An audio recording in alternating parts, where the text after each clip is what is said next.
Hello and welcome to Banter and Chill with your host, Inni Baby.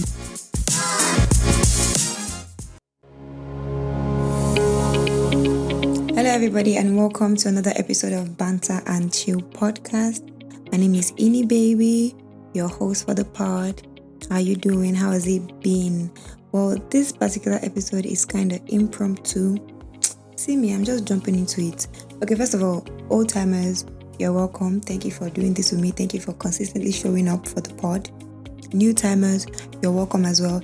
The person who introduced this podcast to you really loves you because there's no greater show of love than introducing you to Banter and Chill podcast.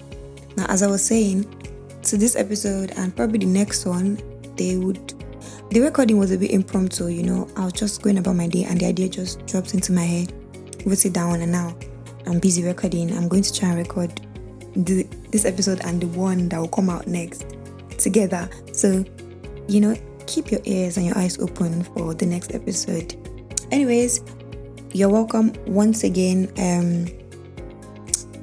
On today's episode, we'll be talking about I will be talking about toxic relationships. We all know them. We have been in them, or we know people who have been in them. So this is not new news to anybody. However, you've never heard us talk about it on Banter and Chill. So I think that's what gives it a bit of a twist because I'm the one talking about it today. Today we're going to talk about toxic relationships. But my focus is on why you're refusing to leave that toxic relationship. So stay tuned and let us get into it.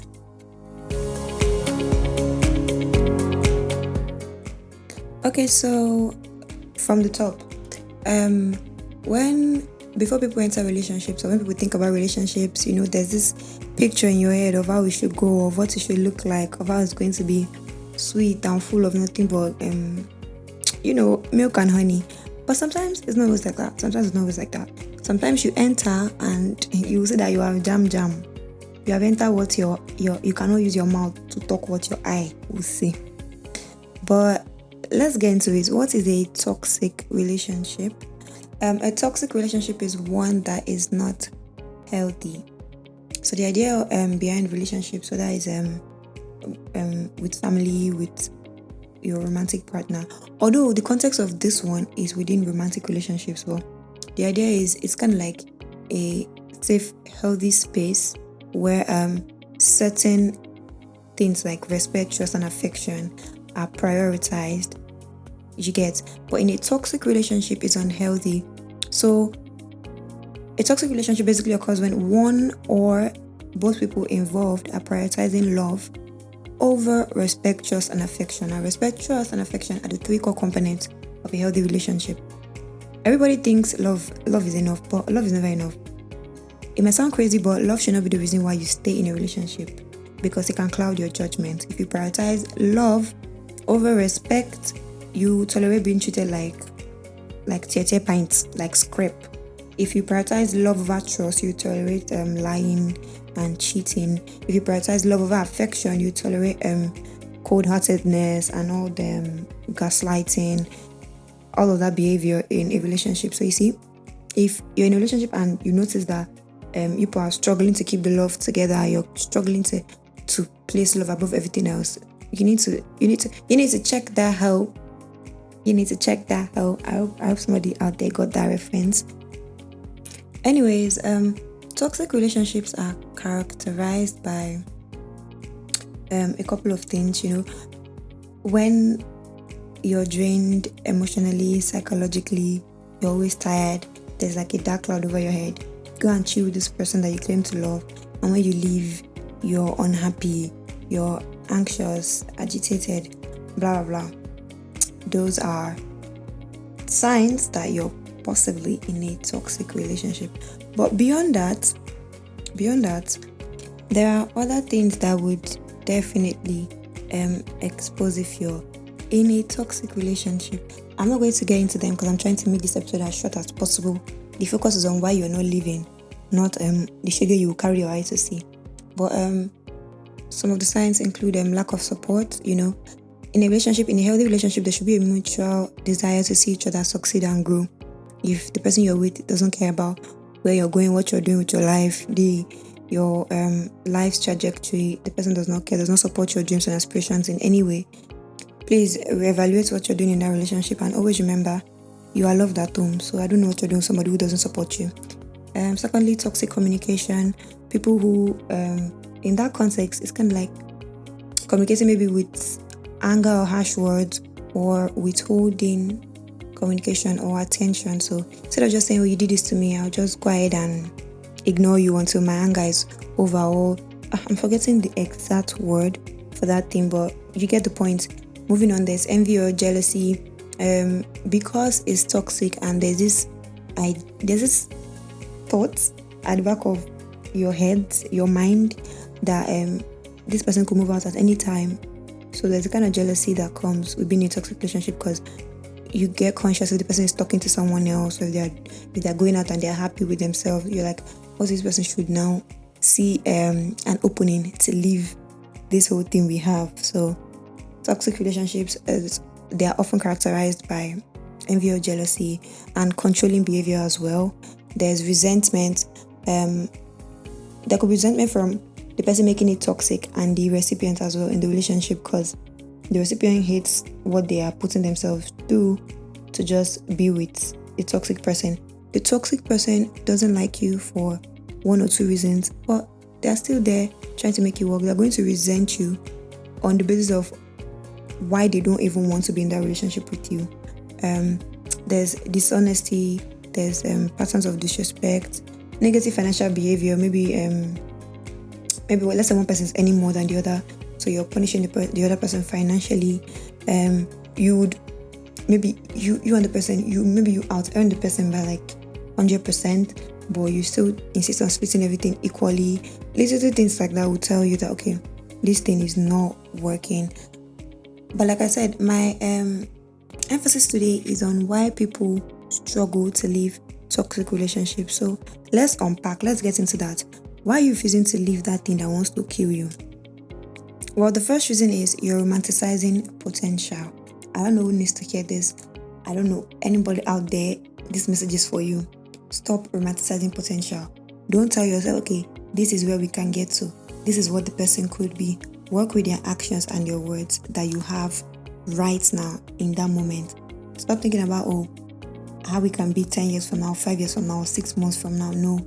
If this person is being disrespectful in that moment, treat and handle the disrespect right there, right then. Don't say, okay, long suffering. Don't say, let me endure this phase.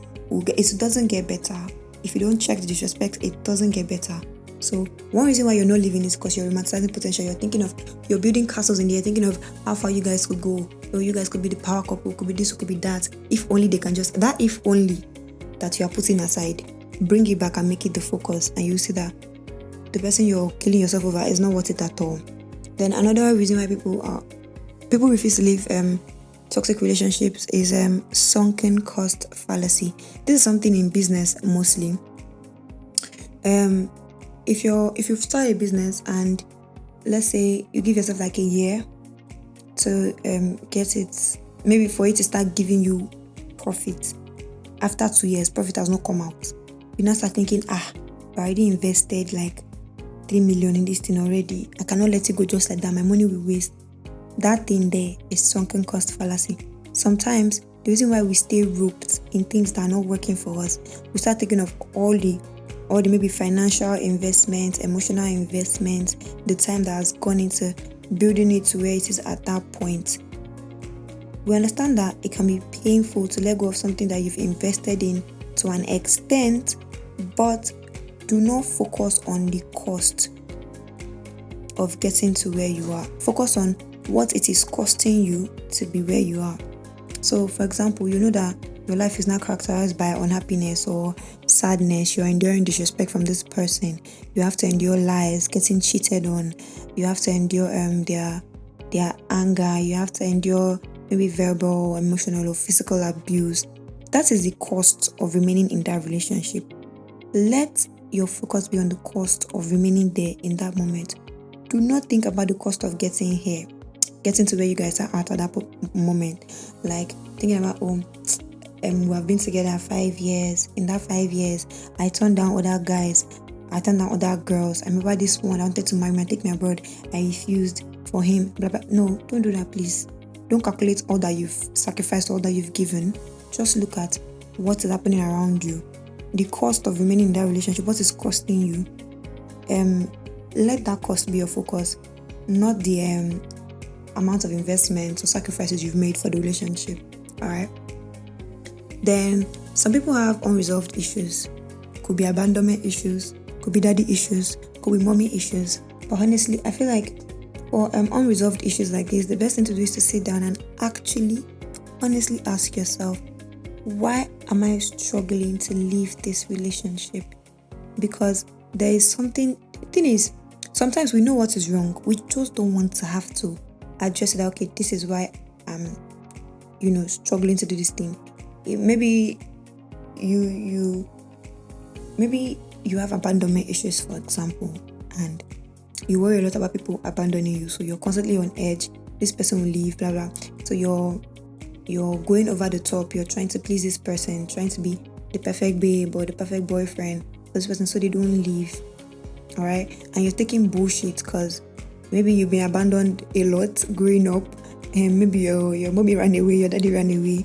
It's not affecting you as an adult, so you struggle. Maybe you're even a middle child, because middle children, they do that in a lot. Maybe they need to get picked. They need for someone to choose you and to stay with you is what probably keep you in that situation. So sit down and ask yourself questions. Sit down and ask yourself, why am I struggling to let this person go? Why am I struggling to move out of this thing? At the end of the day, there's an underlying fear. Is it underlying or underlying? Hey, English show. At the end of the day, there's something there that you're refusing to come to terms with. There's something you're refusing to accept as the reason why you still insist on being in that toxic relationship. So honestly, have conversations with yourself. This is not something another person will tell you. One thing, there's a reason why people say then they put mouth for husband and wife matter, is because if you're in love, if you're putting love in front of you, if you're choosing love before anything else, you would not really be open to reason. So only you can advise yourself at a certain point. So sit down and ask yourself, why am I in this thing? Why am I still here? And when you actually identify what issue you probably have that's making you endure the bullshit behavior, or you keep enduring the bare minimum behavior, then that's when you get up and give yourself brain and ask yourself, are they mad? What am I doing here? And then you get up and realize that, after all, they love you at home. You are loved at home. Your parents love you. Your siblings love you. You should get up from that situation. You're bigger than that. Thank you. All right. Last but not the least, I have only 4 reasons here, because as I said, I'm trying to keep this episode very short. Last but not the least is the fear of losing out. This is something that is noticeable mostly with women in relationships like this. Let's draw back on that sunken cost fallacy.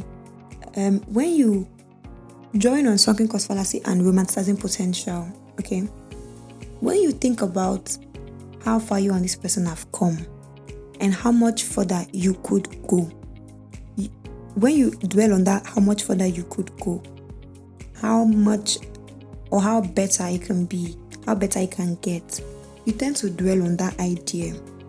So now you're not just romanticizing potential, but there's a situation where you don't want to be the one to lose out. It's kind of like I've given so much to this, and if I stay longer, it could be good or it could be bad. But if it's good, it's somebody else that will enjoy the fruit of my labor. That's something that holds most women down. Most of them, fear of losing out, fear of being the one who will lose at the end of the day. It's very painful when you give your all to somebody or something, and you have to keep asking to be loved a certain way. Maybe you keep asking this person to just stay faithful to you and not cheat, and the person consistently cheats, and you are now an object of ridicule basically for all those who know that this one doesn't take you serious, always disrespecting you by cheating. And there are always promises of, I'll get better. So you hold on to that because you want to be there at the point where they'll get better, so that you can, in your heart of hearts, you can say, okay, I won, I did it. But sometimes you need to learn respectfully to everyone out there. You need to learn to swallow your L's and keep it moving. You don't need to be the one that would change this person or be there for their rebirth. No. Sometimes you could just be the one building the foundation. Someone else will probably enjoy the fruit of your labor. You need to come to terms with that. It's very painful seeing somebody see, there's something I say that anybody that wants to do something for you will. So that thing you're having to ask for consistently, don't kid yourself, don't fool yourself. That person that's acting like maybe attention is too much to give to you, they will meet another person and they will give the person too much attention. Like the person could even carry their attention, they play. Do you get? So you have to come to terms with it that, okay, if I'm not the one that they want to be this for, it is fine. I don't have to win this round. Let me keep it moving for my own sanity. The reason why people stay in these conversations is fear of losing out. They don't want to be the one that will say, okay, I did not win, or after everything I did, I still had to leave. And then you now see this person, maybe years later, they have become better. Like the things they could not do for you, they're doing for anyone else. It's painful, it will hurt, yes, definitely.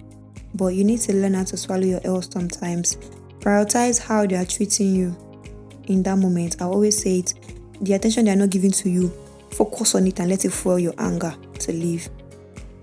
If they're cheating on you, focus on it. If they lie, focus on it. Let that fuel your anger to leave. Don't focus on, okay, we can be this in 2 years' time. If I do, no. You're not a rehabilitation center. You're not where they send people to be better. You're not the mother. You are not the father. You don't raise children, except that is a child of your own. This is the full adult that we're talking about that's in a relationship with you. It's not your duty. It's not your place to turn this person around, especially if they are giving toxic behaviors or characters are obviously red flags. It's not in your place to try and fix this person. And like I said, I want to keep this episode very short. It's why I prepared only 4 reasons why you're stuck in a toxic relationship. I'm not going to go into how to get out of a toxic relationship because, as I said, this episode is supposed to be very short. It's impromptu and we're going to keep it that way. Now it's time for me to do the big roundup.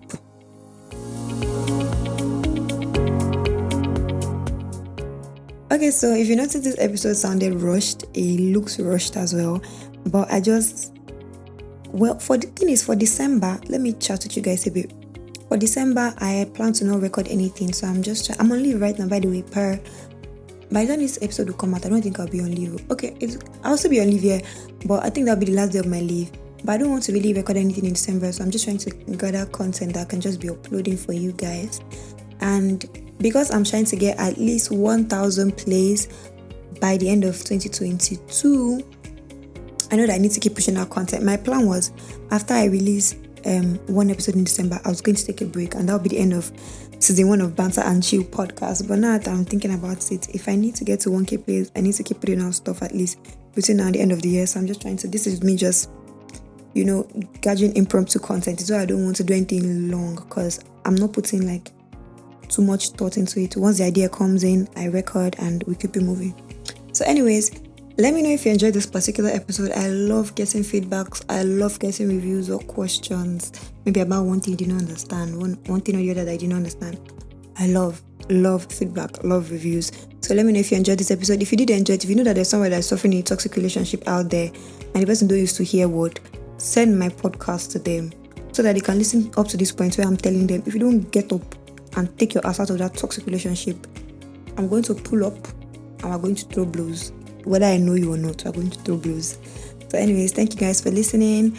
As always, I will see you I don't even see you. Oh God, I have news. I feel like I'm just rambling on and on, but I have news.